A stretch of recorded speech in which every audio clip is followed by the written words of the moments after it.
नमस्कार मित्रों, बहुत कम कवि या शायर ऐसे होते हैं जो एक मुहावरा बन जाते हैं। और कई बार ये लगता है कि ये लोग हमारी ज़िंदगी का हिस्सा बन गए हैं। गाहे बगाहे, वक्त बेवक्त, उनकी नज़में, उनकी गज़लें, उनके शेर, उनकी शायरी, ये सब चीज़ें कहीं ना कहीं जहन में कौंधती हैं। किसी विचार को देखकर, किसी ख्याल को देखकर, किसी माहौल को देखकर, किसी महफिल को देखकर उनसे बचना बड़ा मुश्किल होता है।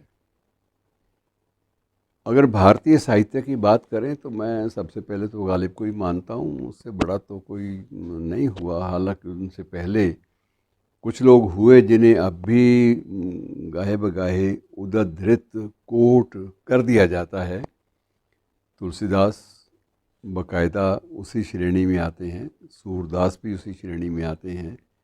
उसके बाद बीच में आप एक व्यवधान सा आता है। यद्यपि बहुत सारे महान कवि जो हैं इसी रीतिकाल के पीरियड में भी हुए, उस अवधि में हुए, लेकिन उसके बाद फिर उर्दू शायरी का एक जो माहौल है जो हावी होना शुरू हो जाता है। और मिर्ज़ा गालिब, मीर हैं, ये दो शख्स ख़ास तौर से, मैं मुहावरे की बात कर रहा हूँ, वैसे शायर बहुत बड़े बड़े और हुए हैं, लेकिन कुछ एक शायर ऐसे हैं जिनकी कुछ एक जिनके शायरी के कुछ एक हिस्से वो लोगों को, आम आदमी को भी ज़बानी याद है, एलीट क्लास को भी और कॉमनर को भी, दोनों के लिए।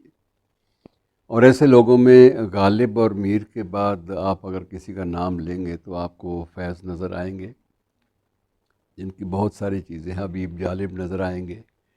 और इसी श्रेणी में, यद्यपि इस स्कूल ऑफ थॉट में नहीं मैं ये कह सकता किसी स्कूल के हैं वो, लेकिन इसी श्रेणी में जो लोग जहन पर सवार हो गए उनमें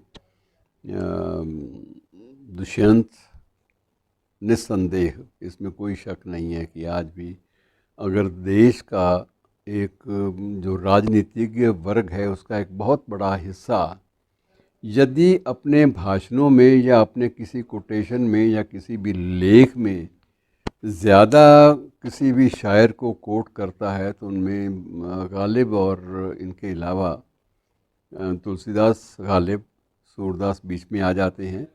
और फिर उसके बाद गालिब, और गालिब के बाद साथ साथ मीर, और उसके बाद सीधे दुष्यंत कुमार पे बात आ जाती है।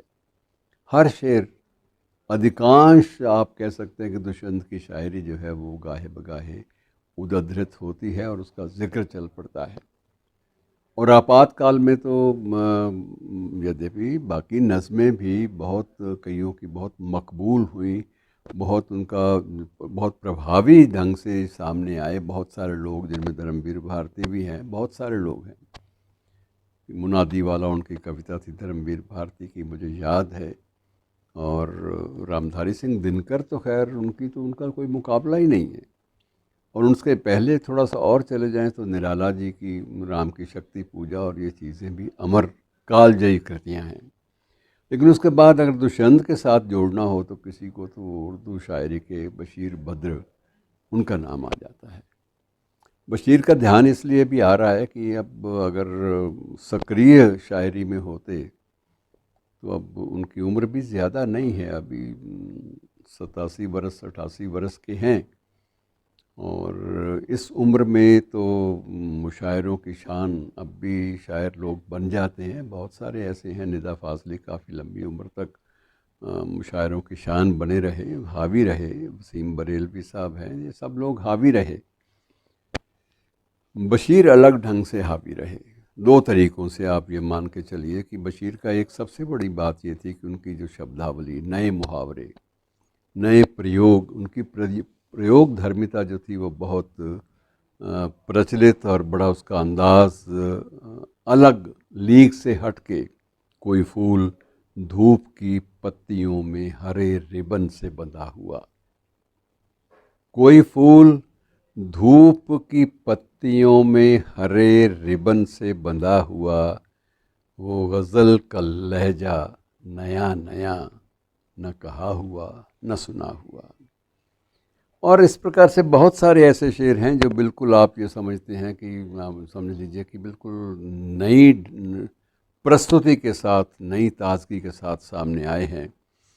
और कुछ एक ऐसे भी हैं जो शाश्वत से हो गए, जैसे रहीम की बहुत सारी बातें हमारे जहन में सवार हो जाती हैं, बात बात पे रहीम याद आ जाते हैं। वैसे उसी सधुकड़ी जिसे आप कहते हैं, या सूफियाना, ये भी शब्द, दोनों शब्द ठीक, उस ढंग से बशीर ने भी प्रयोग किए हैं बहुत सारे, कि माटी की कच्ची गागर को क्या खोना क्या पाना बाबा, कि माटी की कच्ची गागर को क्या खोना क्या पाना बाबा, माटी को माटी रहना है, माटी में मिल जाना है बाबा।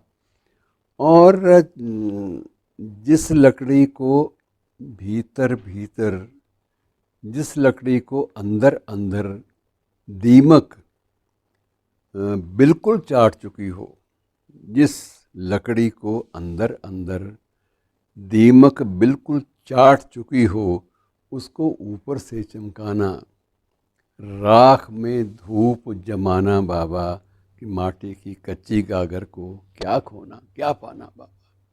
तो अपने रंग हैं, अलग अलग रंगों में इसने, आप ये कह सकते हैं कि शायरी को यदि हम पेंटिंग्स मान लें, चित्रात्मक शायरी का एक नया स्कूल खड़ा कर दें, तो उसमें शायद ये अव्वल दर्जे पर सामने आएंगे।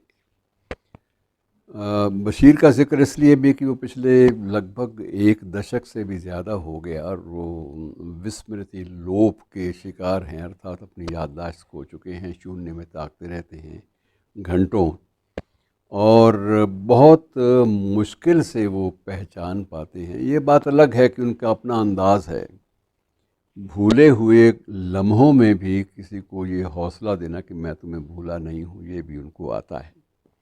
मसलन एक बार राज्यपाल लालजी टंडन उनके घर पे गए, अब ये हाल ही की बात है, हाल ही का मतलब 1.5 साल पहले की बात, 2 साल पहले की बात लगा लीजिए।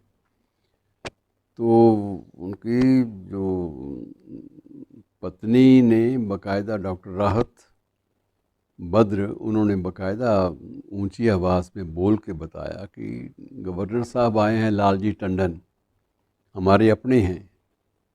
तो इतना ही मुस्का के बोले, अपने शब्द उनको याद रह गया कि अपने हैं तो आएंगे ही, और ये कहकर उसके बाद फिर वो खामोश हो गए, फिर शून्य में ताकने लगे। तो अब ये बड़ा तकलीफ़ दे लम्हा होता है कि जब इतना बड़ा शायर, जो अपने पीछे एक प्रशंसकों की लंबी कतार लेकर चलता है, जिसकी शायरी के लोग दीवाने हैं और दीवानों की संख्या भी हज़ारों में है, और जिसको अक्सर पूरे के पूरे भारतीय उपमहाद्वीप में उनके शेरों के हवाले से कोट किया जाता है, याद किया जाता है, अगर ऐसा शायर विस्मृति लोप का शिकार हो जाए तो ये बड़ी एक अजीब सी बात होती है, तकलीफ़ दे भी होती है, इसलिए कि यदि वो होशो हवास में आज भी होते, विस्मृति लोप ना होता और लिखने की आदत ना छूटी होती, तो न जाने कौन कौन से अछूते लम्हों को शब्दों की जंजीर से कैद करने में वो कामयाब रहते। वो सफ़र लोगों का अच्छा बीत जाता, इनकी ज़िंदगी तो खैर अच्छी बीतनी थी, क्योंकि उससे निश्चित रूप से प्रशंसक चार और बढ़ जाते हैं व्यक्ति के। और जब तक ये निदा फाजली और बशीर बद्र और ऐसे लोग रहे, तो तब तक मुशायरों की आबरू जो है वो कायम रही। लेकिन अब तो कई बार हताशा भी होती है कि क्या मुशायरे या कवि सम्मेलन अब हो पाएंगे। ये एक आशंका सी कई बार मन में कौंधती है कि क्या ये मुमकिन है कि वो देर रात तक चलने वाले मुशायरे, देर रात तक चलने वाले कवि सम्मेलन और ये सारे के सारे कार्यक्रम क्या अब भी मुमकिन होंगे। बीच में बहुत सारे घटनाएं ऐसी राष्ट्रीय स्तर पर हुई जिन्होंने इन चीज़ों पर एक प्रकार से रोक लगा दी। उनमें घटनाओं में विशेष रूप से दो का उल्लेख करना ज़रूरी है। एक आतंकवाद के दिनों का। आतंकवाद ने न सिर्फ पंजाब और हरियाणा बल्कि उत्तर प्रदेश में भी, दिल्ली में भी ऐसे देर रात तक चलने वाले मस्ती भरे कवि सम्मेलनों और मुशायरों पर एक प्रकार से प्रतिबंध सा लगा दिया। किसी सरकार ने नहीं लगाया, लेकिन हालात ने लगा दिया। हालात का भी एक पाबंदी का प्रतिबंध का अपना तौर तरीका होता है। और उसके बाद कोरोना का जो पीरियड, जो काल है, वो भी काल सृजनात्मक गतिविधियों, क्रिएटिव गतिविधियों के लिए, मुशायरों के लिए, कवि सम्मेलनों के लिए, देर रात तक चलने वाले कार्यक्रमों के लिए, वो भी एक सेंसर के रूप में उभरा और पाबंदियां फिर से लग गई। और कोरोना के दिनों में तो पाबंदियां दिन में भी लग गई थी। वो रात की बात तो सिर्फ आतंकवाद के दिनों में थी, दिन में भी ये चीज़ें अक्सर ये होती नज़र नहीं आती कि अब ये चीज़ें हो पाएंगी कभी। बड़ा अजीब सा लगता है कि शुक्र है कि सुबह सवेरे लोगों ने अभी मुशायरे और कवि सम्मेलन शुरू नहीं किए, वरना लोग बड़े आराम से उनको कहते पुराने लोग कि ये क्या है यार, अब ये आरती पूजा का वक्त है, अज़ान का वक्त है, और आप कहाँ ये शायरी लेके बैठ गए। तो मित्रों, ये बदलते हालात के तकाज़े हैं जिनके मद्देनज़र हमें फिर भी उन शख्सियतों को भी याद करते रहना है जो शख्सियतें विस्मृति, लोप का शिकार हैं। लेकिन कामना यही कीजिएगा कि उनकी लंबी उम्र हो और वो बड़े लंबे अरसे तक हमारे बीच में बने रहें। शुक्रिया।